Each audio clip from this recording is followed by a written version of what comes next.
નીટની પરીક્ષાને ધ્યાનમાં રાખી 22મી જૂન સુધી ટેલિગ્રામ પર રહેશે પ્રતિબંધ. કેન્દ્ર સરકારના પ્રતિબંધના નિર્ણય સામે થયેલી ટેલિગ્રામની અરજી દિલ્હી હાઈકોર્ટે ફગાવી. જેલમાં બંધ વિદ્યાર્થી પણ નીટની આપી શકશે પરીક્ષા. કોર્ટની ટકોર, શિક્ષણના અધિકારો બધા માટે સરખા.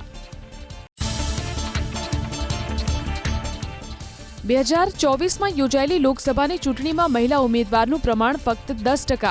લોકસભા અને વિધાનસભા ચૂંટણીના આંકડાઓ પરથી ઓડીઆરનું તારણ. 2024ની લોકસભા ચૂંટણીમાં 8,360 ઉમેદવારો પૈકી મહિલા ઉમેદવારોની સંખ્યા હતી 800. પીએમ કિસાન યોજનાનો 23મો હપ્તો આજે કરાશે રિલીઝ. પ્રધાનમંત્રી નરેન્દ્ર મોદી ખેડૂતો સાથે કરશે વર્ચ્યુઅલ માધ્યમથી સંવાદ.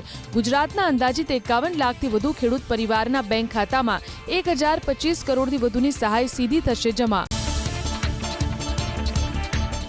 ફૂટપાથ પર દબાણને લઈ સુપ્રીમ કોર્ટની ટકોર. ફૂટપાથ પર સુરક્ષિત રીતે ચાલવું તે બંધારણીય અધિકાર. દરેક રસ્તાની સાથે ફૂટપાથની હોવી જોઈએ વ્યવસ્થા. પગપાળા ચાલતા લોકોને વાહન ચાલકો મુશ્કેલી સમજે તે અયોગ્ય. રાહદારીઓને પણ મળવી જોઈએ પ્રાથમિકતા. નીટની પરીક્ષાની તૈયારીઓને લઈને આજે દેશભરમાં મોક ડ્રીલ. એનટીએ તૈનાત કર્યા 2 લાખ કર્મચારી. પરીક્ષા કેન્દ્રમાં ઇલેક્ટ્રોનિક ડિવાઇસ લાવવા પર પ્રતિબંધ. બેલ્ટમાં મોટા બક્કલ, ધાતુની ચીજો લાવવા પર પણ રોક. પરીક્ષા કેન્દ્રમાં ભારે ઘરેણાં પહેરીને આવવા પર મનાઈ. યુપીએસસીની મુખ્ય પરીક્ષા માટે ઉમેદવારો 29મી જૂન સુધી ભરી શકશે ફોર્મ. ડિટેલ એપ્લિકેશન ફોર્મ ભરવાની પ્રક્રિયા શરૂ.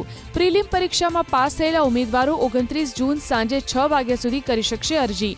ફોર્મ ભરવાની પ્રક્રિયા પૂર્ણ થયા બાદ મુખ્ય પરીક્ષાની તારીખ કરાશે જાહેર. અયોધ્યાના રામ મંદિરમાંથી દાનની ચોરીના કેસમાં સતત 6ઠ્ઠા દિવસે એસઆઈટીની તપાસ. અત્યાર સુધી 140 લોકોની પૂછપરછ. અખિલેશ યાદવે લગાવ્યો આરોપ, યોગીની રેકોર્ડ તોડ અયોધ્યા યાત્રાની પણ થાય તપાસ. એસઆઈટીની તપાસમાં વિશ્વાસ નથી તેમ કહી કર્યા પ્રહાર.